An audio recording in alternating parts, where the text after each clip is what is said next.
Que la paix soit sur vous, les Gaulois et les Gauloises, courageux résistants et opposants à la dictature sataniste qui bientôt ne sera plus mondiale mais locale, et qui pour finir disparaîtra totalement de la surface de la Terre. Alors, dans cette vidéo, je vais vous parler de l'ego et du nous. Donc, en fait, l'ego, c'est un pronom personnel qui signifie moi en latin, tout simplement. Donc, le mot ego signifie, étymologiquement, moi, le moi. Il se trouve que depuis, alors je sais pas exactement depuis combien de temps, mais bon, on va dire peut-être depuis 50 ou 60 ans, le mot ego est rentré dans la langue française, et moi personnellement, il m'insupporte, enfin c'est pas le mot lui-même qui m'insupporte, mais c'est la façon dont on l'utilise. Autant je reconnais que ego peut être un synonyme de orgueil, autant ça me pose vraiment problème de le voir sans arrêt utilisé à toutes les sauces, et pour dire en gros que l'ennemi c'est l'ego, l'ennemi c'est l'ego. Si c'est l'ennemi, c'est moi, chacun est censé se sentir finalement visé. Et en fait, c'est très sataniste et c'est très communiste l'idée que l'ego serait l'ennemi. Pourquoi? Parce que moi au sens le plan personnel, moi j'ai des choses, moi je suis quelqu'un, etc. Et quand on veut supprimer l'ego, on veut supprimer en fait la personne. L'individualité. Ça rentre, l'idée que l'ego est à combattre, l'ego est l'ennemi, c'est un discours pseudo-spirituel qui est aligné avec la doctrine du nouvel ordre mondial. Qui dit par exemple, je n'ai plus rien, je n'ai plus de vie privée, mais je n'ai jamais été aussi heureux. Bah donc j'ai plus d'ego, ouais. J'ai plus rien, j'ai plus de vie privée, j'ai plus de personnalité, j'ai plus de moi, quoi. Et donc, soi-disant, je suis content. Parce que j'ai disparu, finalement. Ça, c'est le programme du diable. Alors, sauf que le bonheur, c'est qu'un leurre. Il n'y a pas de bonheur dans cette histoire. C'est du pur esclavage. Mais de l'esclavage redoré aux couleurs de la spiritualité pour dire, oh oui, vous allez trouver Dieu comme ça. Non, vous n'allez pas trouver Dieu comme ça, vous allez juste vous perdre. Donc, l'ego, en tant que moi, personnalité, n'est absolument pas l'ennemi de quoi que ce soit ou de qui que ce soit. L'orgueil, oui, est un ennemi, mais l'orgueil, c'est jamais qu'un défaut. Et c'est pas l'ensemble de la personnalité. Donc c'est très important de faire la différence, à mes yeux en tout cas, entre l'ego et l'orgueil.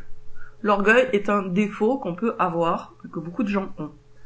Un défaut qui nous rend aveugles à la vérité et qui nous pousse à refuser des vérités qui nous dérangent. C'est ça le grand problème de l'ego, c'est que il déconnecte de la vérité. Des vérités qui ne nous flattent pas, on va dire, par exemple. Et l'ego, c'est le moi, c'est donc la personnalité. Il n'y a rien d'intrinsèquement néfaste ou mauvais dans l'ego, puisque c'est juste un synonyme de moi, quelque chose comme ça. Oui, je reprends cette vidéo après une petite interruption, enfin même une longue interruption. Donc, l'idée que l'ego est l'ennemi, ça revient à dire que les gens sont à détruire. En fait, c'est dire que l'ego est l'ennemi, si on revient dans un truc plus terre à terre, qu'on traduit ego par moi et qu'on comprend que chacun a un moi et que le moi c'est l'individualité, c'est la personne en fait, ça revient à dire que c'est l'humanité qui est à détruire. Donc ça paraît extrême là quand je le dis comme ça, mais pourtant c'est bien le message qui est véhiculé, et c'est certainement délibéré. Hein. Les satanistes, ils savent très bien ce qu'ils font, et quand ils nous mettent un mot à la con, comme ego, entre les pattes, en nous expliquant que c'est pas bien l'ego, ils savent ce que ça va impliquer au niveau subconscient. Donc en fait, c'est un programme d'autodestruction.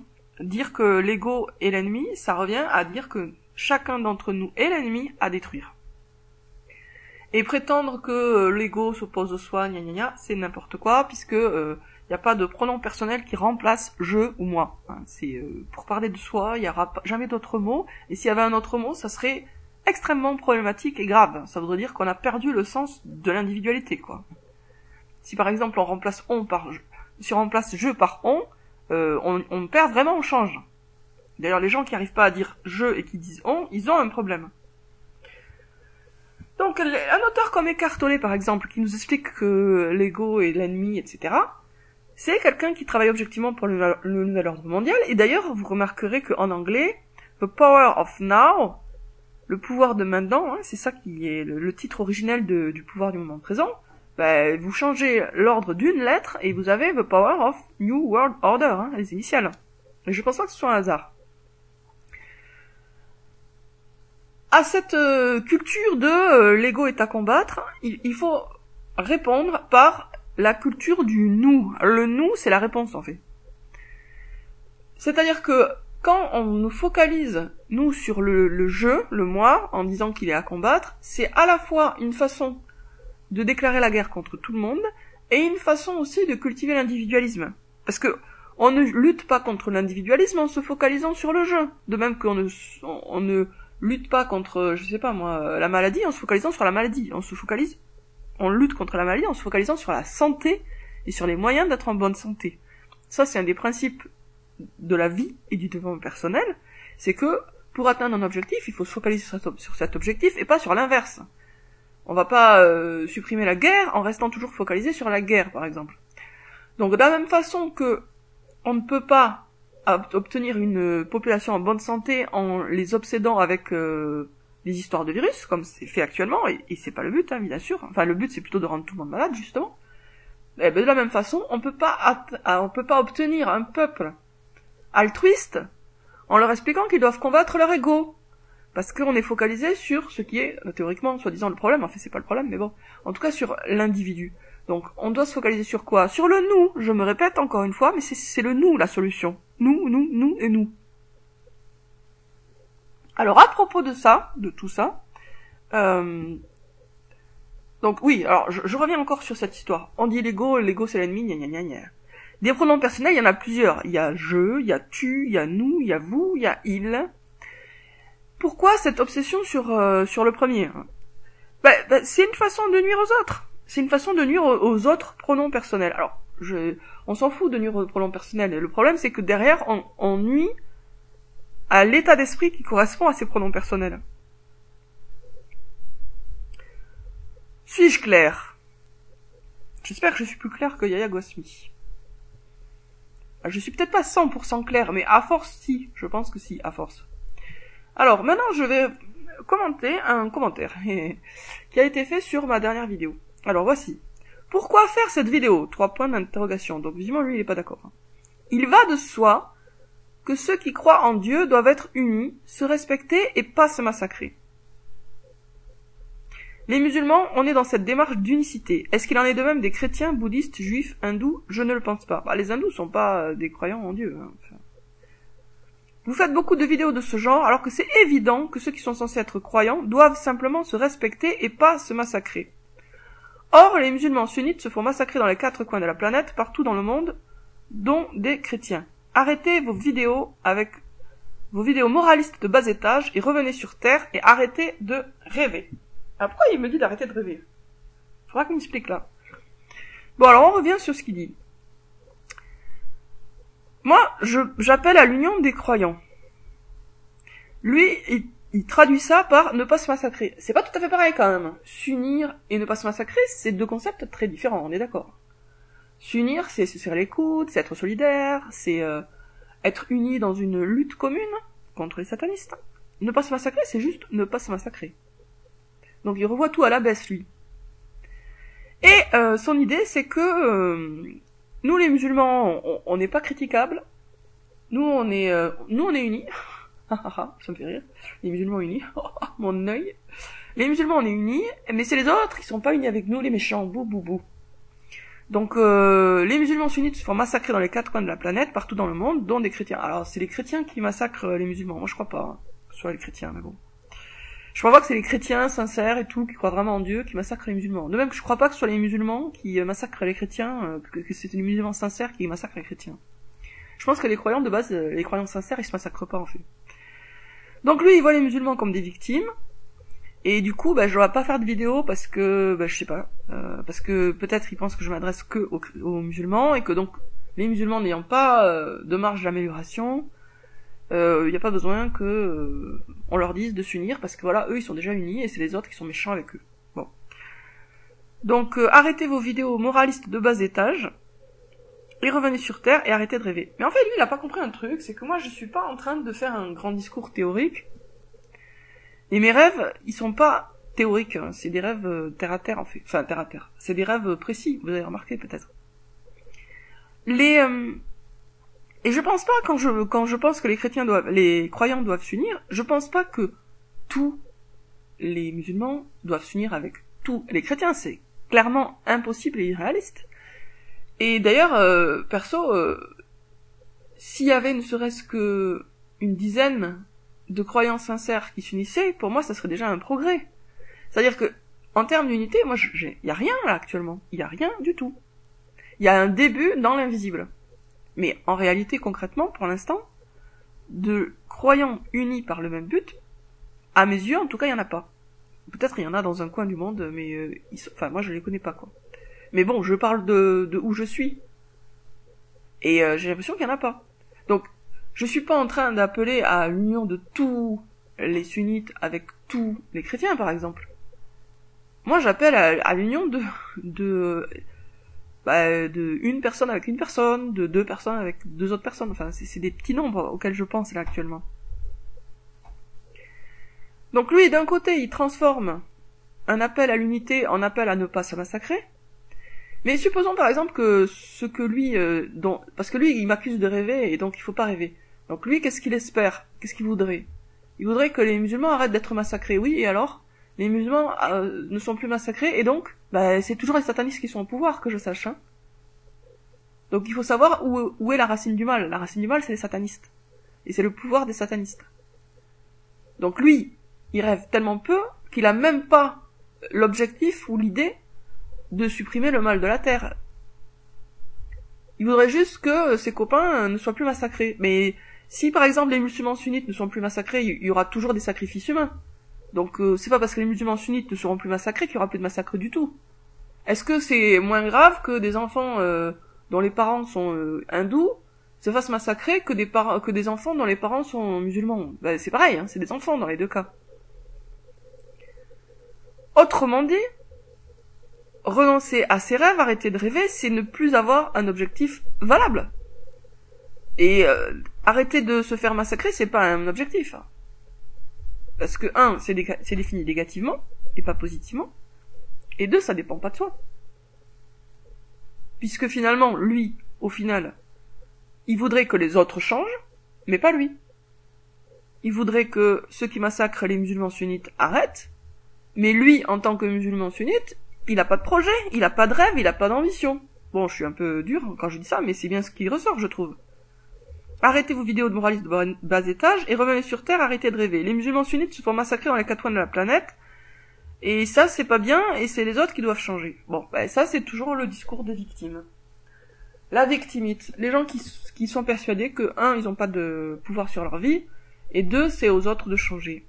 Non. Les autres changeront quand ils changeront, mais en attendant, c'est nous qui devons changer. Et on change comment? Un rêve à la fois. Donc lui, il est allergique à mes vidéos, tout simplement parce que elles l'arrachent à son habitude mentale qui est de se voir comme une victime et de croire que c'est aux autres de changer pour que le monde change. Non. On a tous une parcelle de pouvoir. C'est à nous de l'utiliser. Et cette parcelle de pouvoir, ça commence par notre imagination. Si vous avez une image noire de l'avenir, 1, vous serez extrêmement déprimé, comme moi il y a quelques jours, et 2, vous ne pourrez pas agir de façon constructive. Donc il est absolument vital et indispensable d'avoir une vision positive qui nous tire en avant de l'avenir. Comment on obtient cette vision? Par la foi, par les invocations, et par les rêves. Les rêves et les rêveries. Et par l'échange des rêves. Quand vous demandez à Dieu, Ya Allah, ou oh mon Dieu, fais que je t'aime par-dessus tout, et que je te craigne par-dessus tout, vous vous mettez dans une bonne attitude pour croire au meilleur avenir. Parce que déjà, les problèmes restent déjà nettement moins graves. Hein. Quand on est dans cette attitude-là, d'aimer Dieu par-dessus tout et de craindre Dieu par-dessus tout, beaucoup de problèmes se relativisent. Et ensuite, on peut commencer à imaginer autre chose. Alors, en parlant d'imagination, je vous raconte le rêve éveillé que j'ai fait tout à l'heure. Et si lui veut que j'arrête de rêver, ben, ça me donne envie de rêver 3 fois plus. Et de le partager avec vous. Alors, voici le rêve. Ça commence par un dauphin blanc très beau, à qui je mets un collier en or avec une croix, mais c'est pas une croix chrétienne, c'est une croix plus ou moins cubique, enfin voilà, avec les branches de même longueur, et au milieu une émeraude verte. Enfin, les émeraudes sont vertes, donc c'est normal. Et il est très content, ce dauphin, il fait des espèces d'acrobaties, et en fait il y a tout un spectacle, il y a des gens dans des arènes qui observent, qui voient le dauphin. Et donc le dauphin saute, les arrose avec sa queue, rigole. Alors les gens qui assistent au spectacle, ils sont pas très contents d'être tout mouillés, mais ils sont aussi ravis de le voir faire ses acrobaties et rire, parce qu'ils avaient jamais vu un dauphin rire. Et ça continue comme ça, le dauphin fait des trucs de plus en plus extraordinaires. Il plonge au fond de l'eau, quand il ressort, il a une corne sur le front, il est devenu un dauphin licorne, un dauphin blanc licorne. Et tout le monde applaudit, est ravi, est très content. Et donc ça continue, après il se retrouve avec des ailes de papillon. Et donc le dauphin, maintenant, il est encore plus beau et extraordinaire, et en plus il grandit de plus en plus. Pendant que lui devient de plus en plus beau et extraordinaire, et remarquable, et hors du commun, les gens qui assistent au spectacle sont eux de plus en plus simples, parce qu'ils ont été mouillés, donc ils enlèvent leurs vêtements de trop. Il y a des femmes qui se démaquillent parce que voilà, ça a fait fondre l'eau, a fait fondre leur maquillage. Et donc les gens se simplifient de certaine manière, pendant que le dauphin, lui, devient de plus en plus grand, magnifique. Et pour finir, le dauphin fait une acrobatie encore plus extraordinaire et il se retrouve, il fuse dans le ciel et il disparaît dans le ciel. Et là, qu'est-ce qui se passe? C'est qu'il y a une énorme météorite qui tombe dans la piscine et qui arrose encore plus tout le monde. Et là, tout le monde se lève. Donc, entre-temps, il y a eu des enfants aussi, parce que dans les gradins, il y avait la vie normale qui se déroulait. Donc, il y avait aussi des femmes qui avaient des enfants, qui accouchaient, etc. Les enfants qui descendaient pour toucher le dauphin, qui revenaient dire ça à leurs parents. Les parents qui étaient très contents que leur enfant avait touché le dauphin. Donc, la météorite tombe, vide la piscine. Tout le monde se retrouve encore plus trempé. Et cette fois-ci, c'est comme un signal. Et effectivement, il y a une voix qui dit « il est temps ». Tout le monde se lève. Tout le monde prend une épée. Chacun prend une épée. Les gens sont habillés en vert. Les enfants prennent des petites épées aussi. Et tout le monde part. Donc c'est comme une armée, habillée en vert, avec des épées. C'est des adultes avec leurs enfants. Ils arrivent dans une espèce de plaine où il y a des arbres noirs avec des troncs noirs. Et en fait, derrière ces troncs noirs se cachent des lapins noirs. Et les lapins noirs, en fait, ce sont les satanistes. Ils ont pris la forme de lapin, ce qui n'est pas une très bonne idée, puisque un lapin, c'est assez impuissant. Et en fait, visiblement, les croyants, puisque c'est des croyants, ils savent où se cachent les satanistes, et donc ils vont derrière chaque tronc d'arbre, ils attrapent un lapin noir par les oreilles et ils le tuent. Pendant ce temps, les enfants sont restés dans une espèce de clairière, où ils jouent entre eux, et ils se battent, mais pour rire, entre eux, avec leurs petites épées. Et voilà, et donc, les croyants, puisque ce sont des croyants, ont massacré les satanistes sous la forme de gros lapins noirs. Et pourquoi je suis contente d'avoir fait ce rêve? Parce que pour une fois, les satanistes sont des animaux, et les croyants ont une forme humaine. Et ça, c'est bien, c'est un bon changement. Parce que bien sûr que c'est beaucoup plus facile de croire à la victoire des croyants sur les satanistes, si les satanistes sont des lapins, et que les croyants sont des êtres humains. Et ça change parce que j'avais fait beaucoup de rêves et d'autres personnes avaient fait des rêves où les satanistes avaient une forme humaine alors que les croyants avaient des formes animales. Donc forcément la victoire paraissait tout de suite beaucoup moins probable. Là elle est probable, elle est même certaine vu le contexte et vu les formes des uns et des autres. Voilà, sur ce je vous dis à bientôt. Je sais que c'est pas toujours 100% clair ce que je raconte. Mais ça va le devenir, hein, à force que je m'explique, moi-même si ça devient plus clair dans ma tête, donc les rapports du nous et du je, par exemple. Ce qui est sûr, c'est que on ne sort pas de l'égoïsme en se focalisant sur ego, hein, c'est pas du tout. Mais c'est en se focalisant sur nous et nous qu'on en sort de l'égoïsme. Sur ce, je vous dis à très bientôt les amis.